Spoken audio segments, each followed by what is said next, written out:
Père Patrick, vous êtes aumônier de l'hospitalité.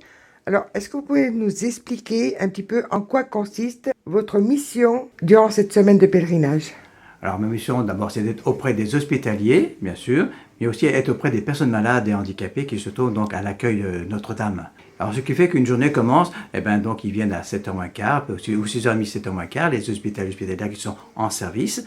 Et pendant 10 minutes, un quart d'heure, je me mets dans un sorte de bocal où j'appuie sur des boutons et comme ça, je réveille les personnes malades dans leur chambre avec le temps de prière et avec les hospitaliers qui sont tout autour de moi. Et après cela, ils vont en salle pour mettre debout et laver, etc. les personnes malades. Donc c'est un bon réveil alors. Alors c'est un bon réveil pour eux, car justement, ça leur permet, disons, en douceur, on va dire, de se réveiller pour ceux qui ne sont pas encore réveillés. Ils apprécient, quand je mange avec eux, après, d'avoir entendu ce temps de prière qui les met déjà dans un éveil à Dieu dès le matin. Après, nous prenons le petit déjeuner ensemble, pour ceux qui peuvent.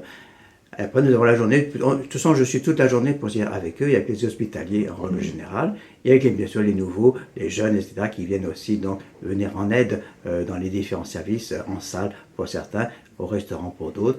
Et donc, je les vois constamment toute la journée venir avec le sourire rendre ces services. Est-ce qu'il vous arrive de donner un sacrement dans une chambre de malade?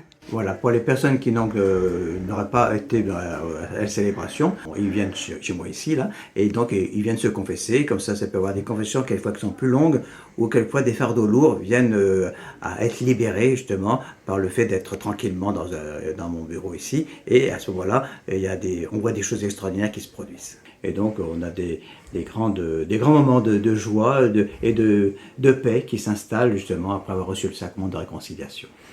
Et donc ça fait combien de temps que vous êtes aumônier à l'hospitalité? 1er septembre 2015. D'accord, merci Père Patrick.